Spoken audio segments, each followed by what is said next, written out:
Goodbye, Sky Sports News, you rated rubbish. I'm Chris Williams, I won't miss this. Okay, welcome to my video blog.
So yes, on August the 23rd, Sky Sports News disappears from Freeview. Good riddance, although I miss Natalie Sawyer. She's the only reason why I tune into it. But yeah, it's leaving Freeview and it's off to the world of high definition TV. What kind of fool would pay money to see a news channel in high definition? My mother asked me, what's high definition? I said, oh, it's like the current digital picture, but with the interference removed. And her reply was, there is no interference. Exactly, it's just a stretching at the picture, a complete waste of time. No, as far as I'm concerned, Sky Sports News watching that is a waste of time. The people responsible for it should be arrested for wasting police time if the police are watching Sky Sports News. And that brings me, that tenuously brings me on to the main topic of this video: wasting police time. Because here in the United Kingdom today, the Crown Prosecution Service announced that the veteran TV presenter Ray Gosling, who I've never heard of before, is to be charged with wasting police time because he went on television and said that he killed his homosexual boyfriend. But now the police say that they have evidence that he lied. Well, who would lie about committing a crime? No, that's just stupid. He did it on television. No, what's the logic in that? So, wasting police time. The police investigated it. They've now got evidence that he didn't do the murder in the first place. It was previously considered to be a mercy killing. Of course, that's illegal in the first place. But to say that you've done a crime which has not even happened is an equally serious matter. I've been amusing myself on the internet trying to find about wasting police time, but I think I know other people who've been wasting police time that I know of, and apparently perverting the course of justice is a much easier offence to charge someone with. And I've got it up here now. What constitutes perverting the course of justice? Well, offences concerning witnesses and jurors. If you intimidate witnesses or jurors, then that's perverting the course of justice. Lying in court, another instance of it. That's perjury, of course. If you stop a policeman from going about his duties, or if that's also perverting the course of justice. Wasting police time, as I was saying, that is on this list. If you impersonate a police officer, good morning, that's perverting the course of justice. If you refuse to assist a constable, like if he says get in the van and you say no, well, then you're obstructing his work. And then interesting that in a prison context, if you escape from prison, if you hide a prisoner under your bed, if you assist an offender, well, that's the same as hiding them under your bed, or if you instigate a prison mutiny, I think that's meaning one big escape. That's also perverting the cause of justice, which is interesting, but I would have thought that these would have been classified as other types of crime. Interesting that if you prevent a body from being buried, then that is also perverting the course of justice. That's more to do with the work of the coroner. So yes, wasting police time, you get 6 months in prison for that, and a fine. I haven't found out yet how much you get fined. If you lie in court, you can be jailed for life. Although, of course, the Conservative MP Jonathan Aitken here in the United Kingdom, he spent a few months in prison for perverting the course of justice, perjury as a matter of fact, but he claimed that the ITV World in Action programme and the Daily Mail was slandering him by saying that he accepted a bribe at the Ritz Hotel. Turned out he did, and when he was found out, he went to prison. Same with Jeffrey Archer, Lord Archer. He said he didn't sleep with a prostitute. The court agreed with him. They gave him damages from the Daily Star newspaper, and then when it turned out that there was evidence that he did sleep with a prostitute, he then had to pay the money back, and also he lost his liberty for some bit of time, and also he had to pull out at the London mayoral election.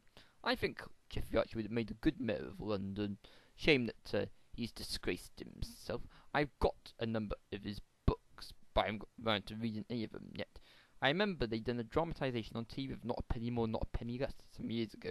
I didn't see that, but sometime I'll get round to reading my collection of Jeffrey Archer books. They were reduced in price in Woolworths, actually, in their closing down sale, and he got it because Jeffrey Archer is a bit of a big name, though he seems to have a bit of magic surrounding him, so we just get them to see if he's a good author.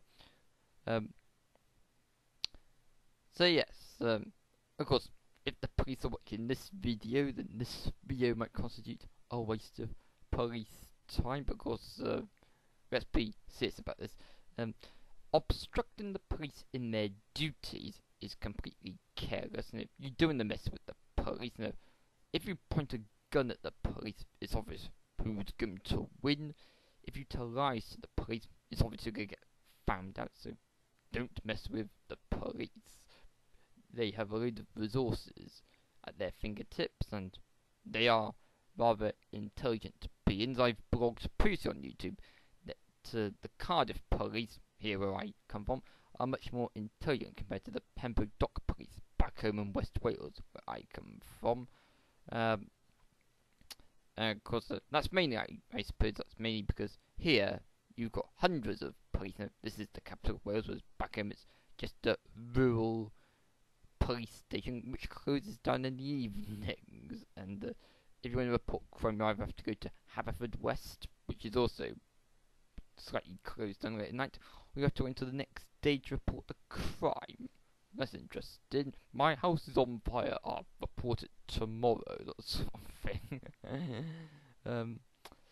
But I feel much safer here in Cardiff.